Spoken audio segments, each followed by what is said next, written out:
Yes, fight fans, body and mind sports, my people.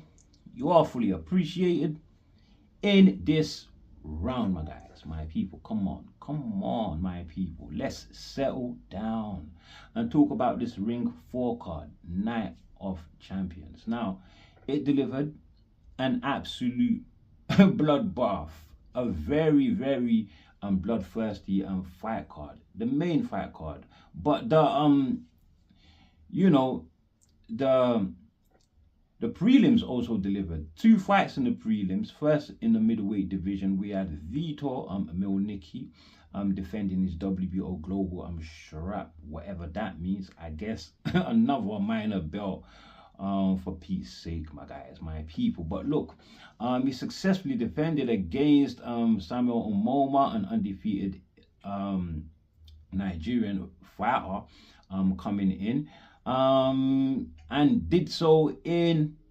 absolute dominant fashion, to uplift his record. Well, he stopped Umoma in the 9th round to uplift his record to now 22 wins, 1 loss, and 13 coming via KO for Milnicki. But Umoma, my guys, my people, his record now stands at 21 wins, 1 loss, and of course 5 coming via KO, which tells the story of what happened anyway, because Umoma just no power to keep away Milnicki in the fight, my guys, my people. But look, very shocking that he has racked up 21 wins undefeated prior to the fight, but fought nothing like it. Goes to show you that some of these undefeated records are just racks and racks and racks of tomato cans. Absolute racks of tomato cans, my guys. There's nothing in it. Nothing in it. Now, with that said, let's move on to the main card. Let's talk, of course, Jesse Bam Rodriguez. Now, 3-belt unified champion in the super flyweight division after defeating the WBA champion Fernando Martinez, stopping him in just 10 rounds. Is it just? Well, it stopped him in 10 rounds, my guys, my people. Yeah, and what an amazing performance, a masterclass by Bam. And I actually thought that it would be an easy fight, and it was.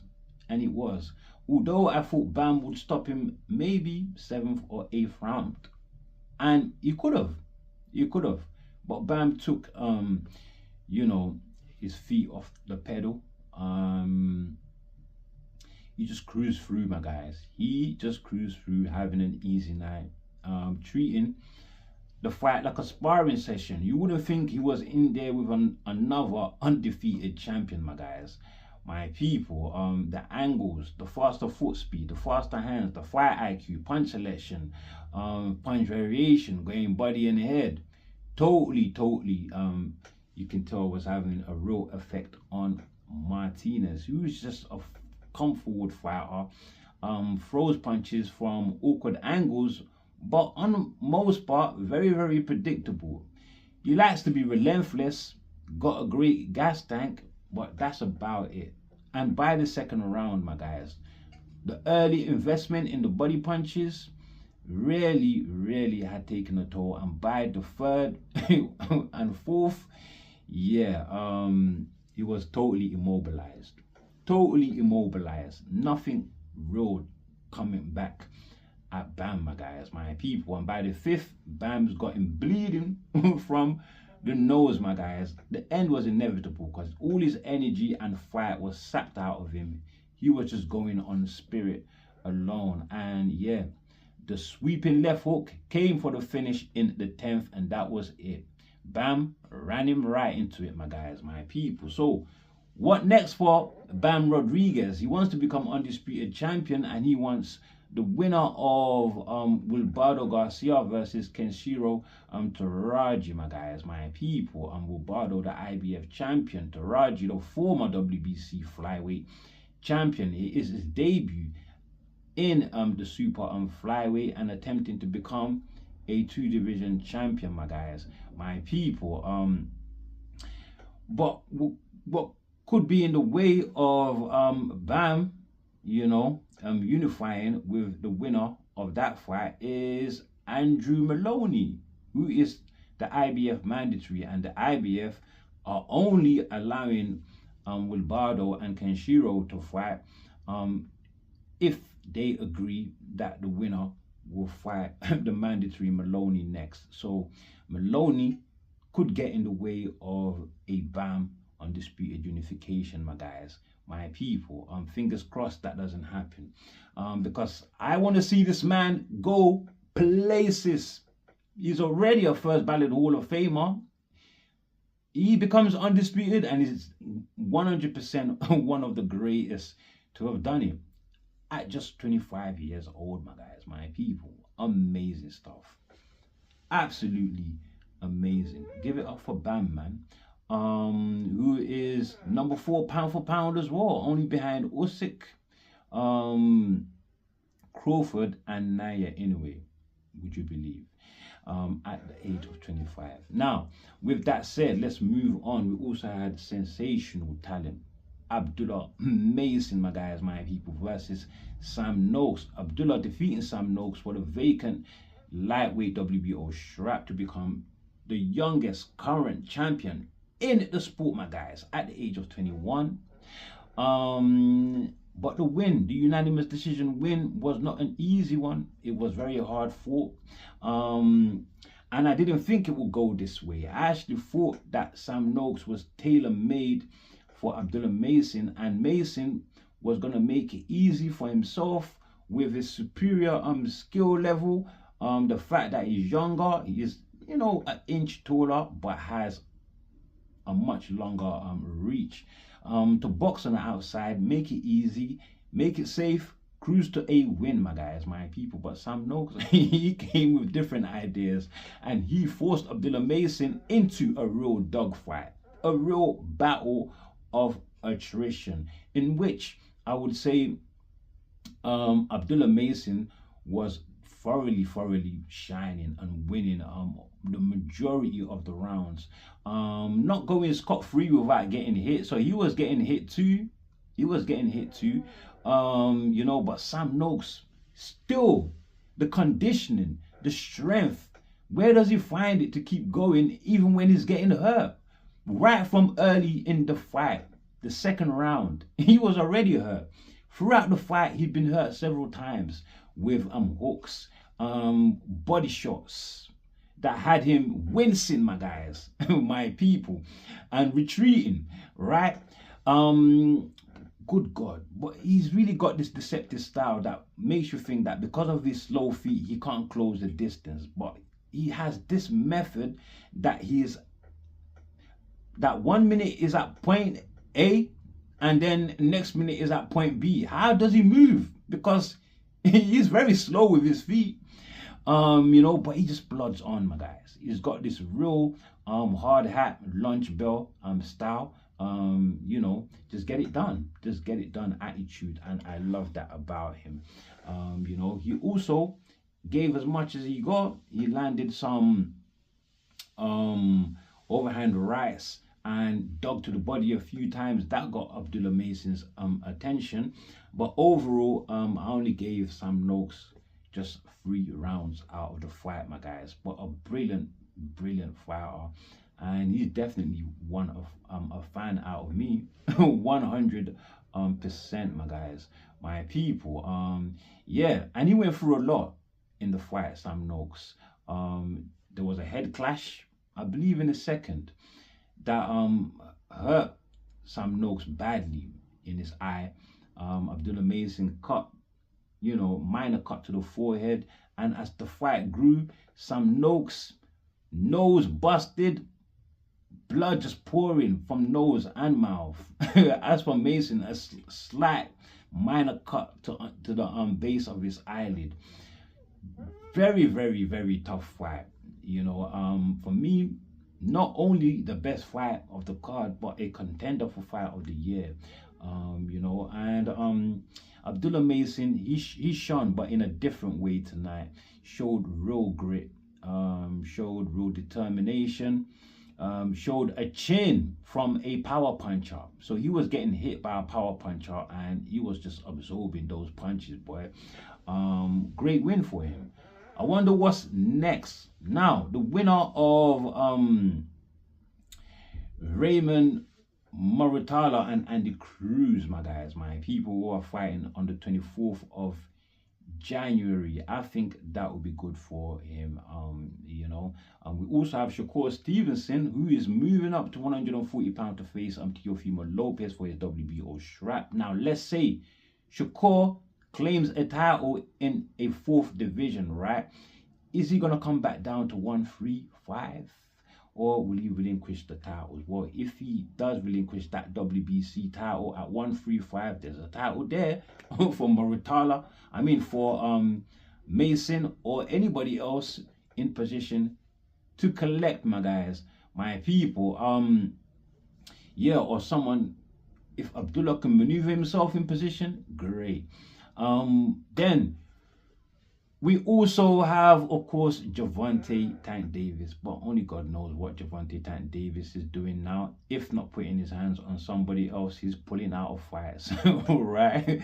So, in any case, Shakur and Tank, I think, are beyond the level of Mason currently, who is just still 21, albeit a champion, still learning, my guys. But I think him and Cruz, or him and Muratala, would be a match made in heaven. Now, with that said, let's now move on to the co-main event. We had, of course, Devin the Dream Haney, my guys, my people, versus Brian Norman. Haney now the new WBO welterweight champion after defeating Norman via a masterful performance and a unanimous decision, my guys.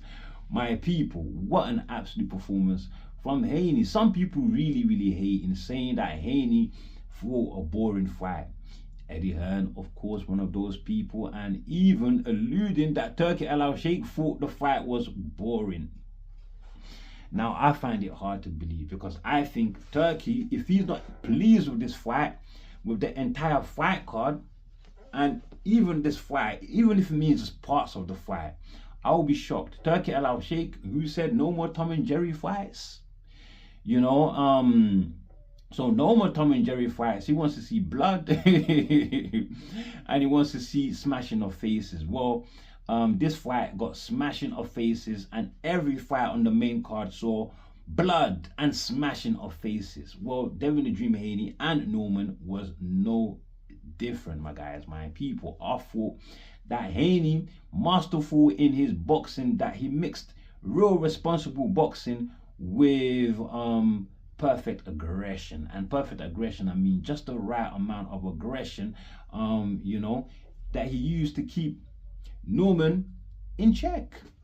Used his faster feet, right? His faster hands and his jab to set the range. And whenever Norman would breach that range, go beyond that range, he would check him with the jab. Check him with the jab, or check him with the check hook.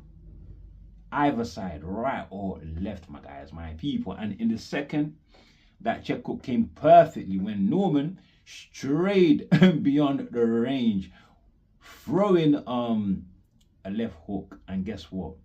Yep, Haney intercepted, checked him with the left hook, stunned Norman.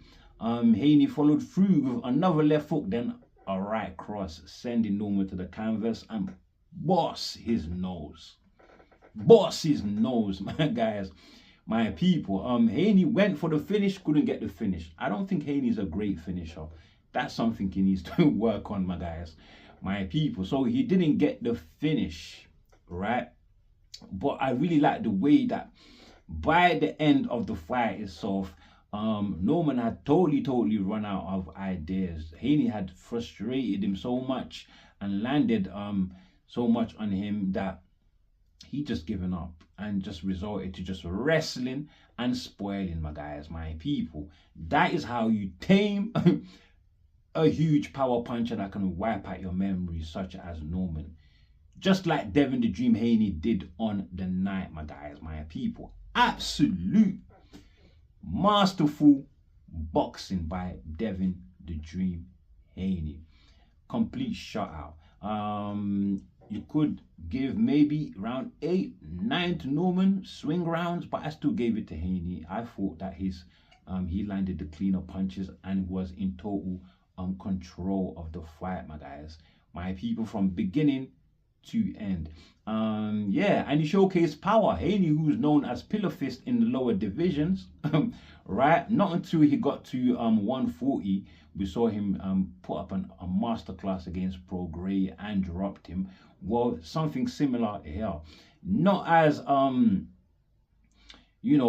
as offense based as it was with Pro Gray, but somewhere around the middle. He gave us a bit of both. Masterclass of defense and offense, my guys. My people, Norman's feet just too slow to catch up. Too slow and not creative enough mentally, my guys. My people, yeah, but Haney showed us he's big in the division. He's now carrying that name Debo very well. Debo, the bully from the Friday movie series, my guys, my people. And yeah, he's looking like a real bully, and he's carrying power, knockout power as well. I reckon you could have got Norman out of there if he was more consistent with his jab and sitting down more on that 1-2 and was more aggressive. You could have got him out of there, my guys, my people. But what next for the new WBO welterweight champion? Well, we have Ryan Garcia and Marios Barrios. Now, when are they fighting, my guys, my people? On the 21st of February, Garcia announced, right? So yeah, that could be a fight, the winner of that, to finally get the rematch that Haney has been looking for from Garcia, right? After the Austrian effect, right? Yeah, we also have Rolly Romero, my guys, versus Shakram Gayasov. That is Romero's mandatory. Romero, the WBA champion. Now, that fight supposed to have been ordered in October and slipped into purse bids on the 13th of this very month. But I've heard nothing of this purse bids, yeah, I've heard nothing of it. So could it be that maybe it didn't go into purse bids and Shakram Gayasov has opted to take the step aside, just like he did in April, stepping aside for Inmantis Stanionis to attempt to unify with Jerome Bus Ennis, my guys, my people. Gayasov was supposed to be fighting Stanionis in that occasion. That was the order, and he stepped aside. Maybe he's done the same here. Maybe he stepped aside hoping that Romero would fight, of course, Manny Pacquiao. And maybe if Manny wins, the fight becomes a bigger fight for, Gayasov then, right?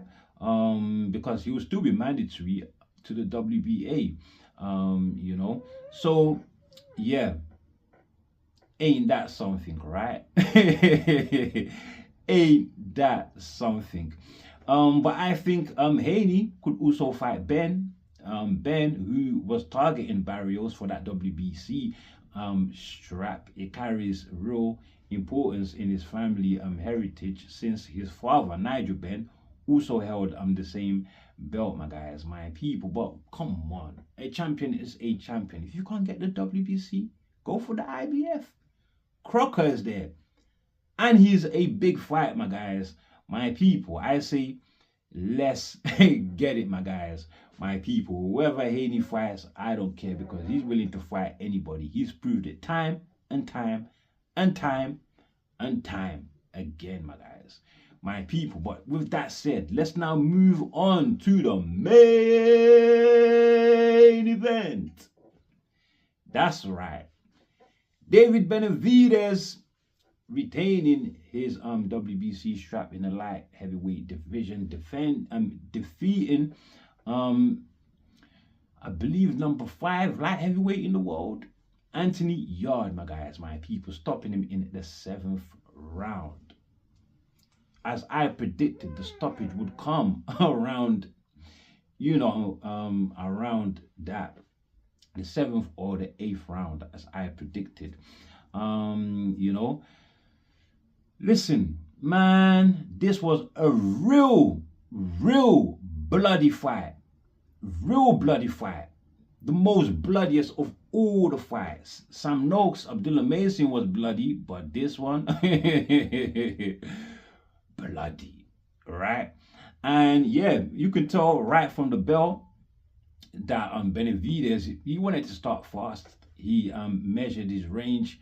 Once he got that right with his jab, his frame combinations right away, and was just, sometimes marginally missing, at times just landing, but not flush, on Yarde in the early rounds. Yarde, who had opted to go on the back foot. I don't know why, because he's not a boxer and doesn't have great defense either, but he opted to go on the back foot. But he was doing well to start with. I'll say for the first 3 rounds, he was doing well to keep Benavidez at bay.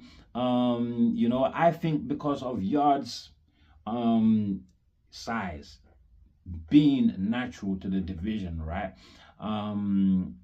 His athleticism and his power, the threat of all three had to be something that Benavidez had to be wary of. So that was keeping him at bay, my guys, my people. But what Yarde wasn't doing is that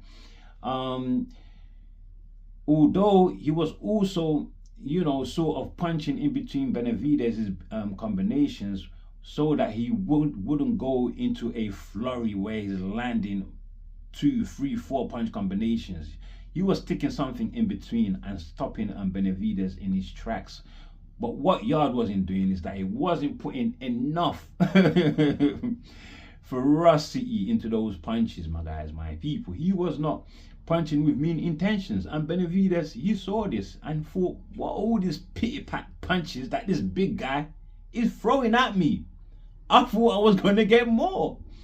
And he wasn't getting more. So in the 4th round, he started ushering Yarde to come in. Let's make it a firefight. Let's make it a shootout, like we both promised one another at the presser.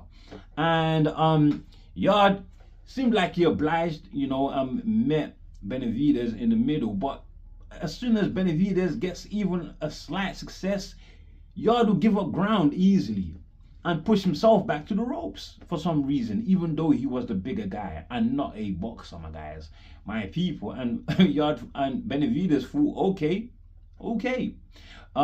walked Yarde to the ropes. They were in the clinch, by the end of the 4th round, and boy, oh boy, all Yarde was doing, had his head tucked and holding onto Benavidez's arm in the clinch, while Benavidez, with his free arm, landed 14 consecutive punches without a reply from Yarde. What the hell was that?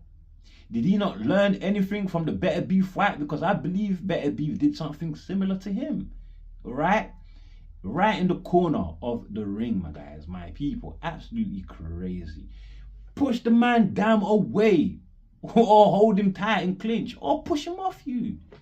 You are the bigger man. You are the bigger man, natural to the weight class. So once, Benavidez had figured out that Yarde just came to box. He's not willing to engage as such.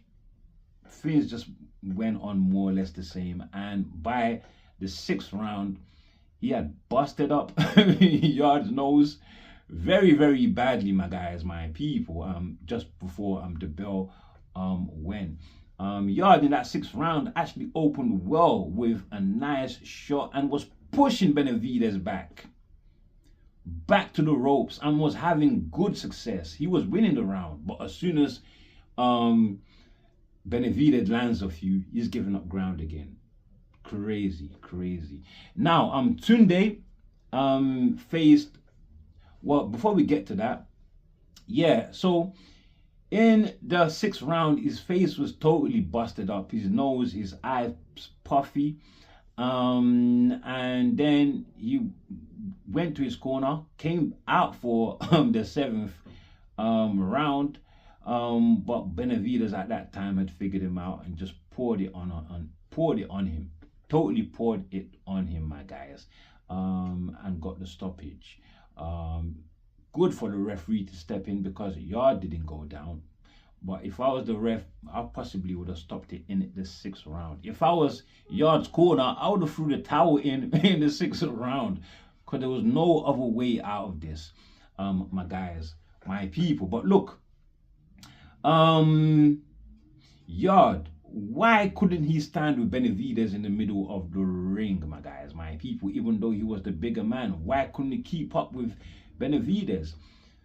Simple. Yarde's conditioning is not all the way there to keep up with Benavidez, and if he stands in the middle of the ring, that means he will have to fight.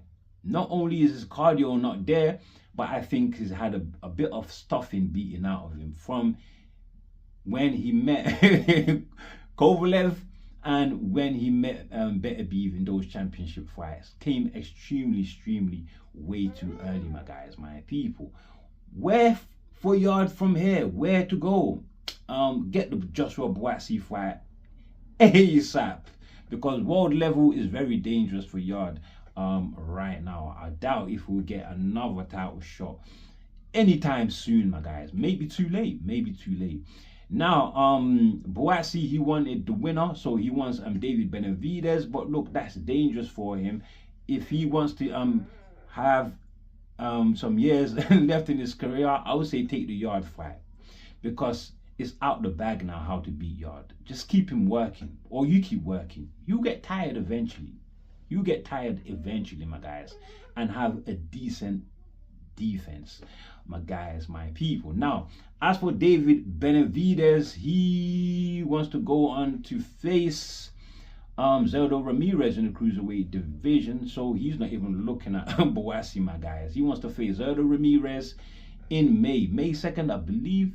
Of course, starting his campaign to take over the Mexican holiday weekends from Sal Canelo Alvarez, my guys, my people. The May and September dates. After he does that, he says he wouldn't mind moving back down to 175 to, of course, chase Bivol, who has the 3 remaining belts in the division, my guys, my people. But as for now, David Benavidez remains WBC light heavyweight champion, my guys, my people, with an utter bloody performance, my guys. What an elite fighter Benavidez. With that said, that's all I have for you, my guys. Benavidez is really one of the most exciting fighters in the sport, my guys. We gotta give it up. But anyway, that's all I have for you on this one. Before you leave, do like, share, subscribe, of course, my people. Drop your comments below. And as always, stay super blessed. And most importantly, thank you very much, my guys. My people, stay blessed.